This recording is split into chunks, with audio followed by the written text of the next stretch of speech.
Welcome, No DQ Galaxy, to another episode of What's NXT. I am, of course, the Wizard of No DQ, Stefan Osborne, joined as always by the General Jerry Slaughter. Good evening, wrestling fans. And we are here to cover NXT for December 5th, 2018. And we start off this show right to a match. Right into one. We've got Matt Riddle versus, I believe, a debuting Punishment Martinez. Yes, it was his debut match. It was his debut.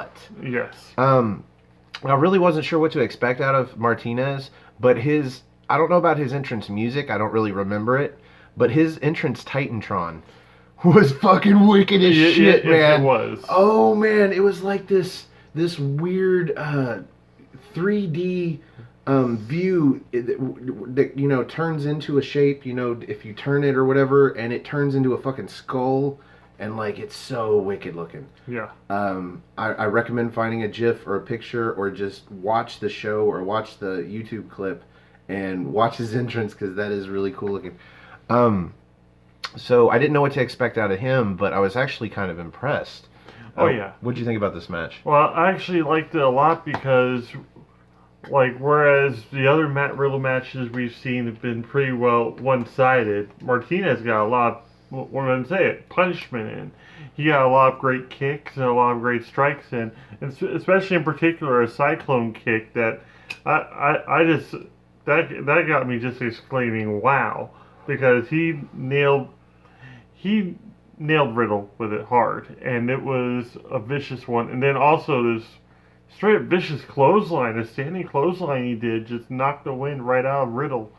And yeah, it was pretty brutal looking. But it was good to actually see Matt Riddle actually take some punishment and come back from it. So that it actually irritated me a lot more than the matches I've already seen him in. Granted, one of them only lasted 6 seconds. What I liked about this match was, and the choice of opponents, is the fact that Martinez is a striker, much like Matt Riddle. Mm-hmm. He seems to be, I don't know if he's MMA, but he seems to be at least boxing or some sort of taekwondo, jiu-jitsu, something. He's a striker, much like Matt Riddle. He was karate. His dad actually faced off against Chuck Norris and actually beat him back in the 80s. I believe they mentioned that. Yeah. It was some sort of exhibition match, and apparently his father beat Chuck Norris. That's not something you can brag about, on a daily basis. If it's true, you totally could brag about it. I would carry proof on my phone. I would have the VHS tape turn digital, and then digital copy it to my phone. Beta to VHS. Yeah, But yeah, the match ended with the bro mission, which I knew was going to happen. But that was after Matt Riddle nailed a whole bunch of strikes onto Martinez with the elbow strikes thing that I'm used to seeing out of Daniel Bryan. And then we also had some slaps, because Martinez almost got out of the bro mission, and he got repeated slaps to the chest just to throw him off guard so you can lock it in and just have him tap out. So. Now, I like the bro mission for what it is. Yeah. It's a variation of a seated or an abdominal stretch on the mat. Mm-hmm. But I don't like it as a finishing move. I don't either. It actually looks like it'd be more like a pin than anything else. But you could probably cradle it into a pin, but I don't like it as a finisher. I think the fact that he's a striker and his finisher is a submission move doesn't really go with what I see him do in the ring, It's like that's almost the first submission that he puts on as his finisher. Yeah. Whereas the rest of the match, he's beating the shit out of it. And don't get me wrong, man. Especially now I understand why he goes without the boots. Because when he lands some kicks, even to the face, yeah, you can hear them.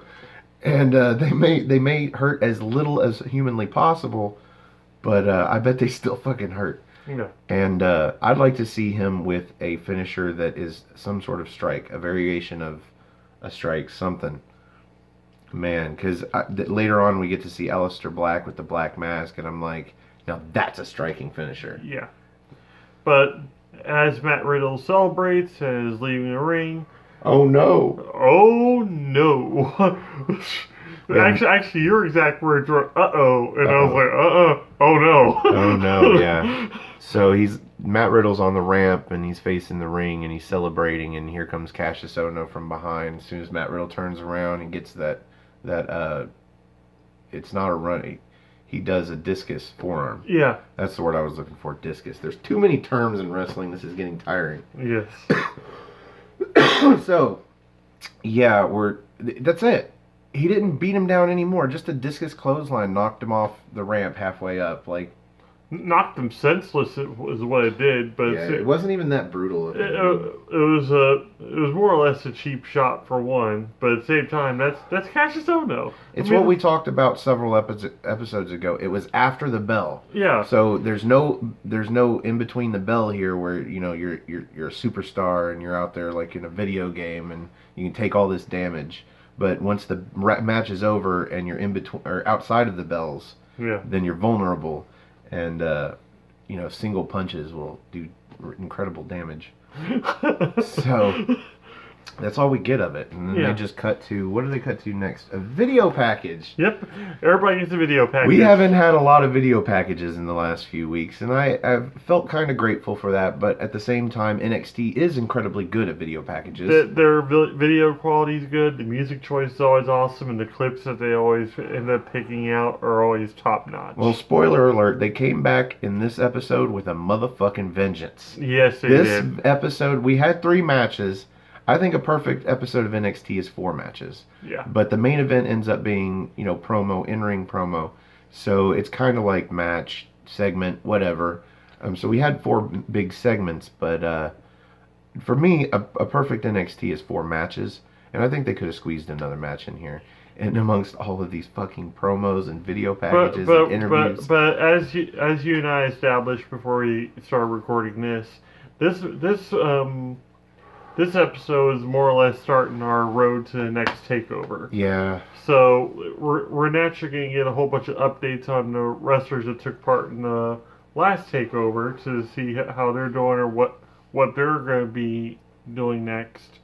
But then also gave us some insight on who's going to be the next contenders for certain belts, or who's going to be... Or how it's going to be determined, or stuff like that. So they have to squeeze as many storylines as possible into this episode, because this starts the road to, like you said, the next takeover, and that should be right before Royal Rumble. Yep. In January. I think it's late January. I think it's Phoenix. Yeah, NXT TakeOver Phoenix. So, up after this promo, well, it's not a promo, it's a video package for Ricochet, we get an interview promo. It's outside, it's out back, he's standing by a semi-rig, and they're looking very dapper in a suit. And, he's talking face promo. But then, basically, what you get out of this is at the end of it, he says he's about to go talk to Regal about who he's going to face next for the North American Championship. And then we find out later that this is going to happen next week. Yeah. He pretty much said he's going to go to William Regal and just issue an open challenge or open contract to whoever wants to face him. And obviously somebody signed it because we're getting that match next week. So now we get a video package for Heavy Machinery. Starts off, they're in a gym working out, and they're all about eating steaks and lifting weights and getting the shape they need to be the tag team champions. Yeah, basically they are ready to challenge for the tag team championships, and personally I think they should have been in the mix a long time ago. But you actually have quite a few good tag teams in NXT, so everybody gets their turn, and hopefully next is Heavy Machinery's turn, because we do hear about it again later. But we'll get to that, because we have another video package. This was basically a recap of an NXT house show. Yep. And Bianca Belair won a match. I couldn't tell who she was versing. I have no idea who she beat. But this was a qualifying match. She's been entered into a 4-woman fatal 4-way match to determine the next contender for Shayna Baszler's NXT Women's Championship. Yeah. So, we're going to get that match in 3 weeks, the Fatal 4-Way. I believe so, yeah, in 3 weeks' time. in 3 weeks. So over the next couple of weeks, we're going to be getting the other 3 matches for the other 3 contender spots. Now, we talked about this right before the video. Mm-hmm. Who would you like to see as the other 3 participants in that match? Well, naturally, Lacey Evans. Oh, yeah, absolutely. Lacey Evans has to be in there because her squaring off against Bianca Belair at any point of that match is going to be awesome. 1 for 1, I totally agree. Yeah. Candice LeRae. Absolutely, Candice LeRae, 2 for 2, I agree. And I'm still stuck on the 4th one.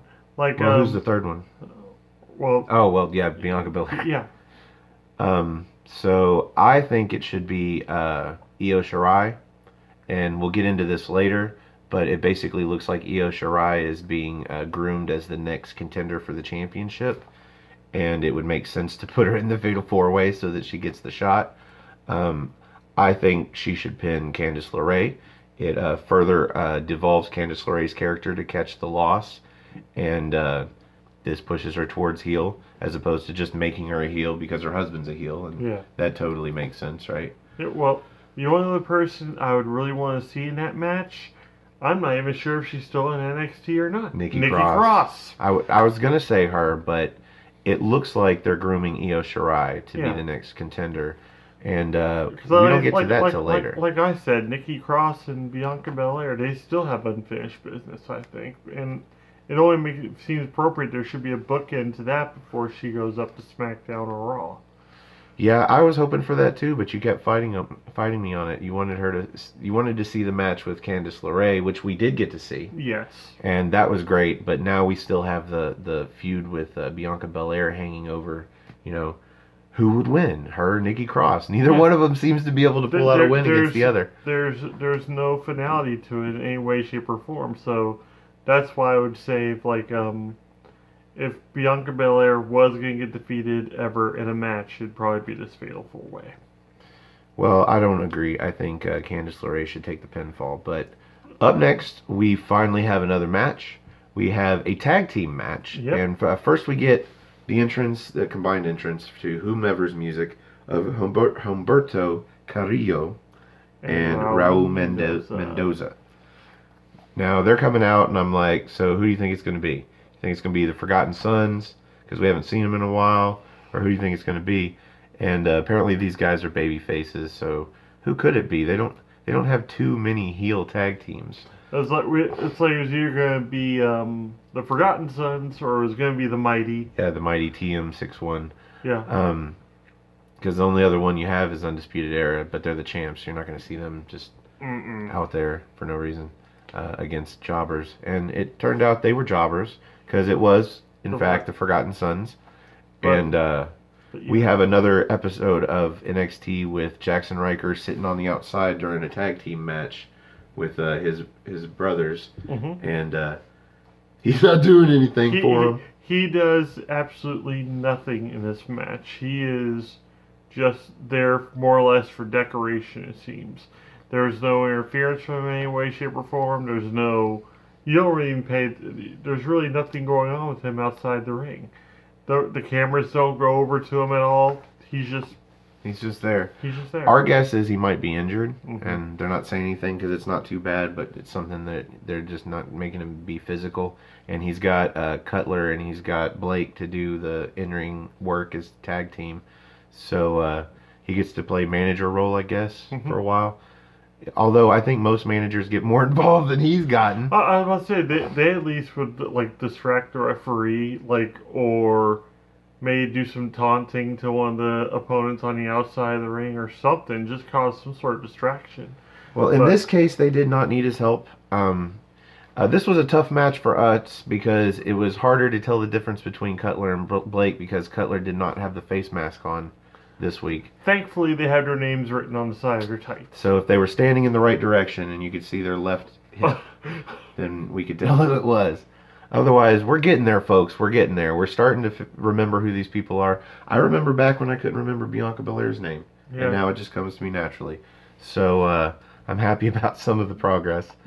But in this case, yeah, it was difficult. And I even had a spot where I had to cross out Carrillo and Mendoza and switch them back because I thought one was the other. And you were like, no, it's the other way around. I'm like, damn it. Look. So But Humberto, he just impressed the crap out of Oh, me. he was fucking awesome. Yeah, like if these two are enhancement talents, there's like two of the best enhancement talents you could actually find. Yeah, they need to be called up to 205 Live stat Yes. because they are great. They are actually the first note I made. Like, I was just watching this match and kind of enjoying it, but then they pulled off this move that was one of those. We were trying to name it the other day, and we still don't have a good name for this. But it's like he's holding and his partner Carrillo's up in. Let's see. Okay, Carrillo's up in a wheelbarrow position, like he's going to do a victory roll. No, Mendoza was. Okay, Carrillo. again, so I've got it backwards. And then Mendoza does the victory roll, but instead of rolling him up, he plants him in a face buster. Yeah. I guess. And but it's on top of Cutler, I think. It was Cutler, yeah. I'm just gonna throw a name out there so I don't have to look at my notes again. It was Forgotten Son. Yeah, it was one of the Forgotten Sons. Yeah. It was wicked looking. I thought that was cool as shit. It's like we had to rewind it, we had to pause it, we had to watch it again to just try to even remotely name this move. That's when you know something is innovative, when you have to kind of go back and be like, what the hell was that? And sure enough, that I think that was like pretty much the move of the night, in my opinion. But Well, we see a lot of high-flying moves. We saw a springboard elbow that I really enjoyed because of the wind-up he put into that elbow before he hit him. He caught Mad Air on that and that drop kick. The drop kick off the top rope to Cutler. It wasn't a springboard. It was a handspring elbow. Yeah, the handspring elbow. I've seen a lot of those lately, just out of the blue. Yeah. But that was a great one. He just puts this wind-up into his elbow and... Oh, yeah. And then out of Humberto Carrillo also is when we saw that drop kick on the Cutler. He just got, top rope missile drop kick, Yes. and he goes up. He goes super high. Yeah. I don't know if I've ever seen anybody do a drop kick and get that much air. But he comes off of that with a wind up into the missile drop kick, Yeah. and it just looks incredible. He got about as much air on this drop kick as Kenny Dykstra used to get the Spirit Squad on his leg drop. He got some serious air on almost Rob yeah, I Van remember Dam-ish, and which was cool because like it was Rob Van Dam like height, but then he also Rob Van Dam like move, but almost what looked like a reverse Rolling Thunder. Well, I've got one more note for Carrillo. Yeah. He does this. I call it a reverse Rolling Thunder. Yeah. It's literally a Rolling Thunder, but he does it backwards. So he does a backwards roll into a standing moonsault. And he got a near fall because that probably would have been a 3 count if, I guess, Blake Yeah. came in and broke up the pin. So they were dominating in a face fashion up until this point with some great spectacular moves. But then one too many high risk maneuvers. Cutler counters Mendoza's suicide dive and just he goes to plant him into the outside, but he kind of just lets him fall. Yeah. And it didn't look terribly bad, but good enough to keep him out of the match for the rest of the match. Because Blake attacks Carrillo. He's going back in the ring because he just kicked Cutler in the face. One of those apron punts. Mm-hmm. And then he does this springboard pedigree is the best way to put it. So Carrillo's going back into the ring, and he's got one leg in, one leg on the ropes. And Cutler jumps... Or no, Blake. Blake. I'm sorry. I'm getting the names mixed up, and I know I'm looking at my notes too much, but I'm trying here, folks. So Blake springs off of the middle rope and comes down with a pedigree. Like, he doesn't grab his arms or anything, but he comes down with a pedigree. Yeah. A draping pedigree. And I thought that was really cool looking. I thought that should have ended the match. I was about to say, that could have very well ended the match, but he picks him up and... He takes him to the corner, he gets the tag, and they do this assisted, tag team move. Scorpion death drop and almost like a stomp to the midsection. Yeah, I think he comes off the middle rope and stomps on the midsection and into a reverse DDT, and there you go. Mm-hmm. And the Forgotten Sons have yet another win. I wonder when they're going to be. Well, I guess it's going to take a set of tag team that's face to win the championships from the Undisputed Era before we see another heel tag team go for the belts. pretty much at this point. So here's hoping the machines. Oh, heavy machinery. Yeah. Here's hoping heavy machinery can take the belts off the Undisputed Era. Heavy machinery versus pretty much any team. I think I would The Forgotten enjoy, Sons, but Forgotten Sons. That would be a pretty good match, I think. Maybe by then you would actually see Jackson Riker get into the match and do something. Do you think they'd actually institute the Freebird rule with the belts once they got them, or would it actually just be Cutler and I suppose it depends on if you want to put Jackson Riker into the mix for like the North American Championship or even the NXT Championship. But I don't know if I'd see him for the NXT Championship at this point. That would be cool for them to hold both those belts, or at least But I guess one of them. Adam Cole did it. I mean, Yeah. he vied for he was the North American champion and still helped defend the titles when they needed him. So I guess it could be done, sure, if you really needed to. There's always that element of surprise that they can pull on their opponents, which I think is still kind of unfair, but at the same time, it actually is better for us as a viewing audience. Well, I like to not know who we're going to actually. I like the Freebird rules a hell of a lot better than the Lucha House Party rules. Yeah. So I'm good with that. So next we get an interview with the Velveteen Dream. Yep. And you think you're getting an interview, but no, wait. No. What does he do? Snap his fingers? Oh, he basically tells her, hold on a second, because this doesn't feel right. Snaps his fingers, backlight turns purple, music starts playing, and then he says, and go. Yeah. Now you can ask your question. Yes. And she wants to know what's next for Velveteen Dream, because you just had a shot at the top prize, the NXT Championship, at TakeOver, and you failed. Yes. So now where do you go? But he goes on saying everybody's talking about him now. The fans are talking about him. The back locker room's talking about him. Triple H is talking about him. So yes, what's next? And look, I'm not gonna lie, I forgot Velveteen Dream was a thing, until he showed up, and I was like, oh yeah, we could see him on the show. Like between TakeOver and now, I wasn't thinking about Velveteen Dream. Well, I actually mentioned him the other day to you. I was like, I'm not sure where they're gonna go with him at this point after his loss to Ciampa. And since Lars Sullivan's getting called up, we won't see another match between those two. Well, this was a perfect interview for you then, because that's the question she asked. What's next? It's only a shame that he fucking didn't answer. Oh, because frankly, I think he's overconfident and he doesn't even know what's next for Velveteen Dream. All he knows is it's not her. Yeah. I don't know if it's Kathy Kelly or whoever it was interviewing him. She was not next. Yeah. He's leaving.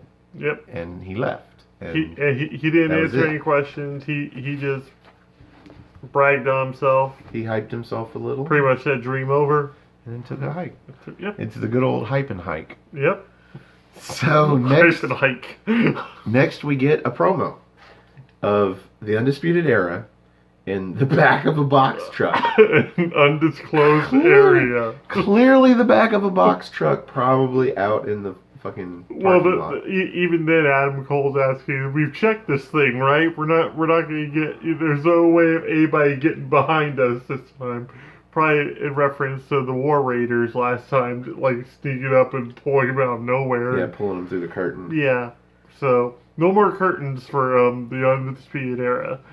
So, Fish talks about EC3, and then the rest of them Broderick Strong and Kyle O'Reilly talk about, and this is where we get back to they mentioned how there's no machinery. They mentioned there's no tag team that can even measure up to them at this point, and Heavy Machinery is actually mentioned by name.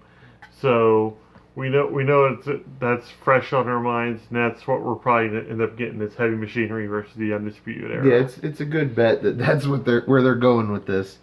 So I'm game. I want to see that match. Oh yeah, And that'd be fantastic. like I said, I'd actually like to see Heavy Machinery take the championships. They've been around a while. I think they deserve it. I think that match is gonna be high on charisma, is what it's gonna be. Yeah. It's gonna be an. Dozovich alone, man. That's gonna be an awesome, Good awesome. grief. Like, He is one charismatic fuck. Him and Kyle O'Reilly in that ring are gonna be just nuts, I think. So, yeah, I'm excited for that match when it does actually go down, which I can see it going down either probably in 3 weeks when we're getting everything else at this point. It seems like we're gonna get a really good episode in about 3 weeks. Oh my god, time. 3 weeks away. So next we get kind of a video package. It's an update on the War Raiders. I mean, it's got all the symptoms of a video package, but yeah, essentially they're here to tell us that Hansen has broken ribs, a ruptured spleen, and torn ligaments. And he did all this in his match with the at War Games. War Games. And even more kudos towards him, because he was already my MVP in that match. He pulled so many crazy spots in that match and was just all over the place. And he's the one that inspired everybody to do that handspring elbow again. Mm-hmm. That's what happened there, I think. If he can do it, we can do it. That's pretty much what they're thinking. If he can do it, we can do it, and we can do it better. And granted, we know he's not watching, but get well, Sue Hansen. We want you back in the ring. So next we get, come to find out, is the last match of the night, the main event match. If it was the main event, it's not really the main event. The main event's going to be the promo. Yeah. And we will treat it as such, and we will rate it. But this is Dakota Kai versus Shayna Baszler. And Dakota Kai comes out alone, which I did not expect. I expected to see Kairi Sane and Io Shirai with her, but they were not. And so we were wondering if Baszler would come out likewise and be alone. And at first it looked as so. Yeah. Looked like she was going to do it herself, and I'm sitting here like, well, the last time she beat Kairi Sane, she did it by herself. You mean Dakota Kai? Or yeah, sorry, Dakota Kai. Mm-hmm. The last time she beat Dakota Kai, she did it by herself. Yes. So why not this time? But no, in a pretty cool style, she had Jessamine Duke and Marina Shafir, come out one to each side, from each side of the Titantron, which you mentioned first was cool looking. And I'm like, yeah. Well, you had Let's Fight and Let's Play on like either side of her, and that just looked awesome. So this match was pretty good. Yeah, for like a non-title women's match, it was good. It pretty much. It was everything I was expecting it to be. He had Shayna Baszler going for a lot of submissions, and he had Dakota Kai kicking the crap out of her almost the entire match. Well, Shayna's going for those joints. She's going after the left arm of Dakota Kai. Yeah. I'm going to get it right sooner or later. Just start saying Kai, dude. Just say Kai. She goes for that Baszler stomp on the elbow, and Kai gets out of the way. And I think she goes for a roll-up, but she gets a 1 count at that. Yeah. But what I like was when she started getting pumped up, and she goes for that face wash in the corner, and she gets the first one, but then Baszler kind of rolls into the caddy corner. Yeah. And she goes for another one, and Baszler ends up blocking it, and she gets her with this knee. Yeah. Like she does a knee into the corner, but then she comes back and does this running knee that we have deemed the European knee cut. The knee cut. You got her right under the chin. Imagine a European uppercut by Claudio Cesaro or Claudio Castagnoli. I still call him that, but yeah, Cesaro. Antonio. For those of you who have forgotten, there's a name I remember. Antonio Cesaro. Imagine one of his uppercuts, but with the knee. Yeah. Like she caught her in the chin. Yeah. And you could catch that. Yeah, she caught her in the chin. You saw it, and it was man. It was just. I'm surprised she didn't crack a tooth. Yeah. But Dakota Kai, she goes for that coup de grace. Yeah. And the Kai de grace. No, an actual coup de grace off the corner. Oh, that's right. Off the top rope. She gets a near fall, but she goes for another, and Baszler counters her. She comes into the corner, and she gets her with this gut wrench suplex off the top rope. Yeah. That was just wicked. Mm-hmm. Like, they both landed hard with that one, but naturally, Kai took most of the damage, so. Now the finish sees Dakota Kai going for. It looked like she was going for a chiropractor, but Baszler was set up a little weird. But it didn't matter because Baszler kind of shifted out of the way, and she ends up grabbing her in the Kirakuda clutch. Yeah. And it's over. Like she locks it in. I don't think Dakota Kai even really made it towards the ropes. No, she inched for like maybe a second, but then she was out. Yeah, she passed out. I don't even think she tapped. I think the ref just had to call it. The referee just called for the bell. So this is a win for Baszler, and as it turns out, she didn't even need Jessamine Duke or Marina Shafir out there. That was a testament to her at this point. The fact that she at least beat Dakota Kai. Well, I told you at the end, I'm like, of course, because she beat Dakota Kai the first time by herself. There's no reason to tell the story that she has gotten worse, and now she needs the help. I think that's the reason why they probably made the match non-title in the first place, was to like give people hope that maybe Dakota Kai would pull off the victory. So. Well, I think the only reason that we had Duke and Shafir out there was for the post-match beatdown. Yes. The inevitable 3-on-1 on Dakota Kai. But lo and behold, Io Shirai comes out by herself. And I was expecting at least Kairi Sane to come out first, then Io Shirai. You know, have the 3-on-2 beatdown, and then finally 3-on-3, and then the faces pull it off and they're standing tall. But no. The problem is with that is this program's probably been pushed off because Kairi Sane is out with foot and mouth disease, I think. I did not know that, and I wish I'd have known that going. Well, actually, no. I'm glad that I was surprised that she didn't come out. And in this case, Io Shirai basically fended off all three of them by herself. Yep.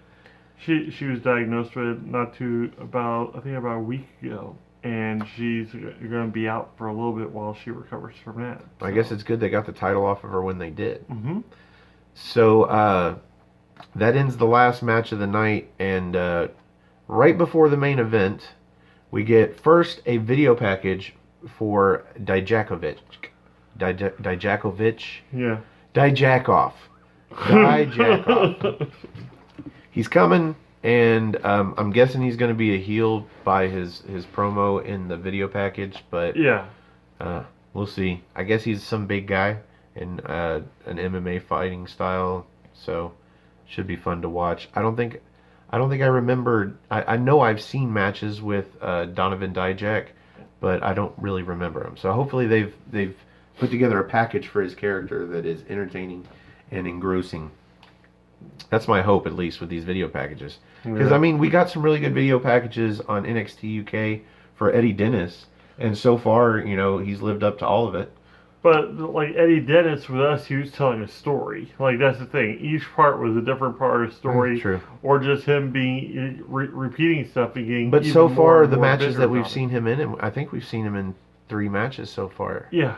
None of them have told that story or followed up on that story. So no. But he has still lived up to what I was expecting out of those video packages. So hopefully that's what we get with this new character rebuild of Dijakoff. Yeah. So right before the main event, next week, we are this is telling you everything to expect for next week. I'm sure there'll be another match or two. But we are going to have EC3 versus Bobby Fish. Yep. So we're going to get the conclusion, hopefully, to that so that they can move on. And we are also going to get the aforementioned North American Championship match against a, who knows, contender. Who do you think it's going to be? Oh, God. Ask me that again when we get to the end of the main event. Okay. I don't want any more dead air while I think about it, because that's a loaded question. Yes.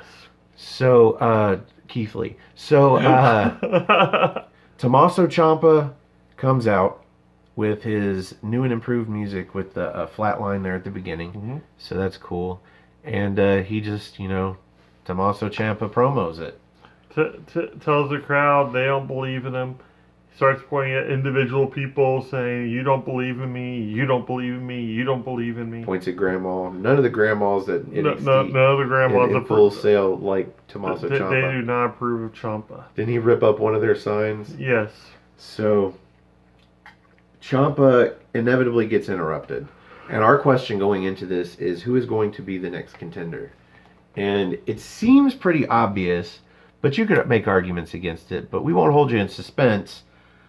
First to interrupt, and I say first, but Aleister Black.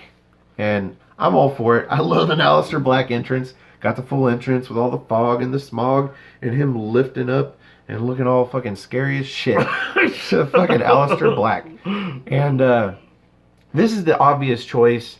He lost the match against Ciampa on NXT for the championship and never got a rematch because the rematch was supposed to be the triple threat that he never made it to because he got attacked, because he got crotched at a house show and had to sit out for a while.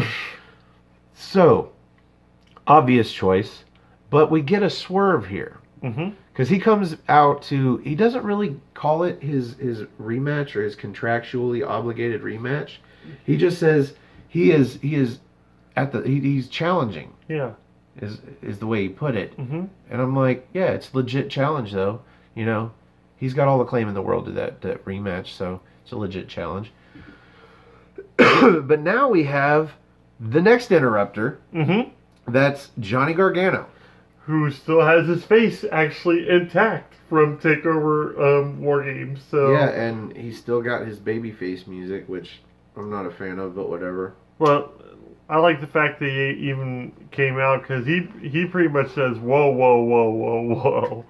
It's like if we have some unfinished business. Now at that point, right there, unfinished business. I thought he was going after Ciampa and the NXT Championship. Yeah. Because this sounds like the heel move. I lost my match at TakeOver, but I'm still going to come out and challenge for the NXT Championship.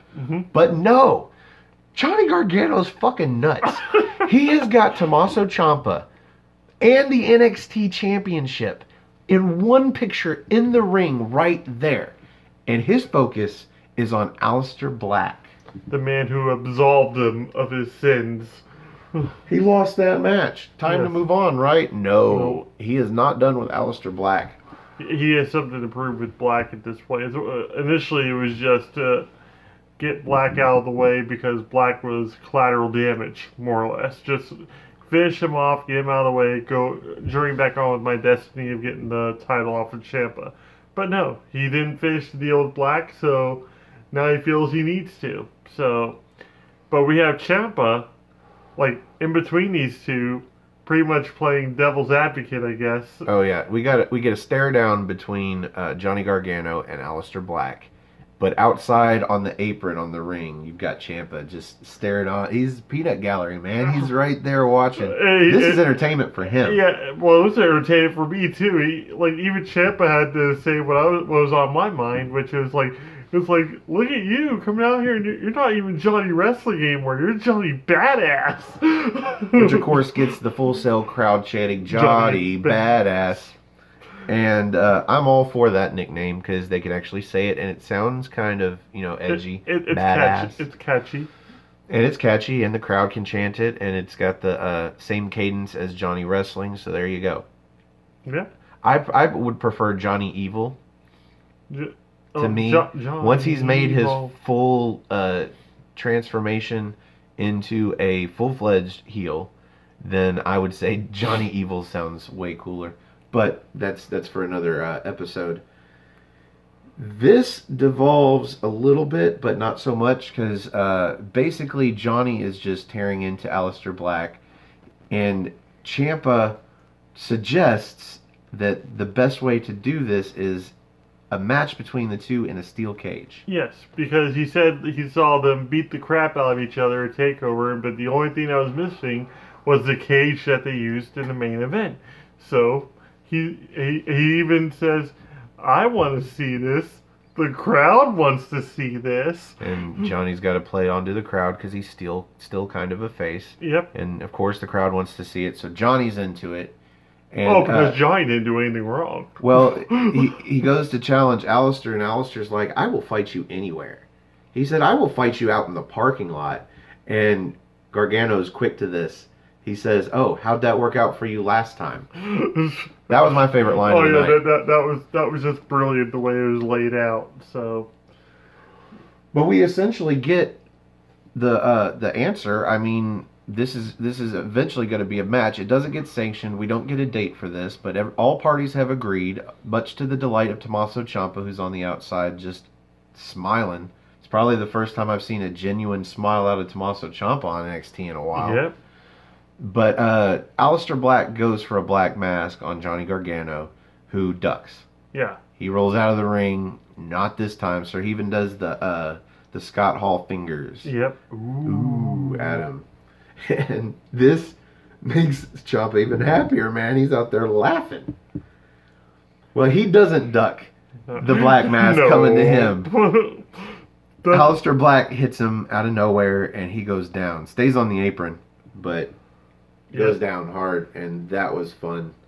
I like that. And Aleister Black stands tall, and that ends NXT. And that ends our main event. Yep. So, as per usual, here on What's NXT, we rate the main event, and we rate it based off the General's 5-star rating system. And the General here is Jerry Slaughter. Yep. So, Mr. Slaughter, what do you rate this main event? Okay, well, I'd give it a 4. Because, like, I knew we were going to get either Aleister or Gargano out to interrupt Ciampa. I wasn't expecting them both. And I wasn't expecting to get a follow-up to that insane, what I consider match of the year between them at NXT TakeOver War Games. So, but what really sold me on this was Ciampa's reactions on the outside of the ring, watching these two just bicker like children over who gets to pretty much face him. And he knew he had him right in the palm of his hand, and all he had to do was just play it right, and that they would just annihilate each other. Well, we never got an actual answer to who is going to face Ciampa for the NXT Championship. And now we know, like, if anything, that could end up being the number one contenders match for his belt. I really hope it is, but we still don't get an answer out of this segment. So Yeah. this whole segment started off basically right down and this is probably the first time I've seen Ciampa do a promo where it's just like, meh, it's a Ciampa promo. Yeah. What saved this for me wasn't even Aleister Black and his awesome entrance. What saved this for me was Johnny Gargano. Yeah. Because I thought this was leading to the NXT Championship match between Ciampa and Black. Yes. No, swerve. Yep. This is leading to a second match between Johnny Gargano and Aleister Black. This time in a cage. Which almost sounds even better, I think, than a championship match at this point. I still don't think this was a 4-star great anything. But because of that swerve, I'll go close. I'm going to give this 3 3/4. Yeah. Because this was fun. This was a much better ending than any one of the 3 matches would have been. Yeah. Even the Dakota Kai Shayna Baszler match, as good as it was. That couldn't have ended the night, and that's why I said, like, the Ciampa had to be at the end there. But laid out, Black standing tall. Mm-hmm. Well, you've got your 3 biggest names probably right now in NXT. Yes. In Black, Gargano, and Ciampa. The NXT champion, Ciampa. I I'll give it 3 3/4. And I guess that is that. Yep. So I want to thank everybody for joining us for What's NXT for December 5th.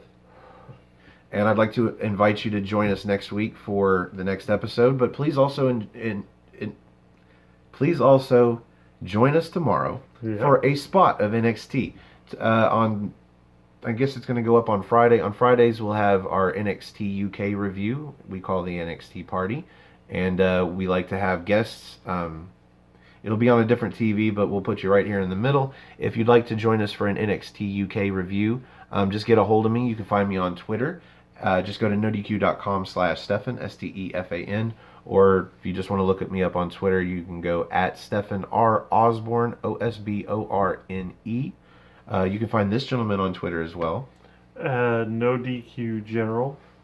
And also, I'm also have a group on Facebook called Armbar. That's all capital letters, ARMBAR, exclamation point. And you can find us on there. And that's all my plugging. So, if you can find us on social media, send me a message, send him a message if you'd like to be on NXT UK review. That's our NXT party. That'll be up tomorrow. Please join us for that. Right now, it's 2 episodes. It is a long show, I know. Usually ends up being well over an hour, but we are reviewing 2 episodes of NXT UK, and that's 30 to 45 minutes apiece. So I do apologize for length. But thanks for joining us. And again, I am the Wizard of No DQ, Stefan Osborne, joined as always by the General, Jerry Slaughter. Thanks for joining us, and we'll see you NXT time.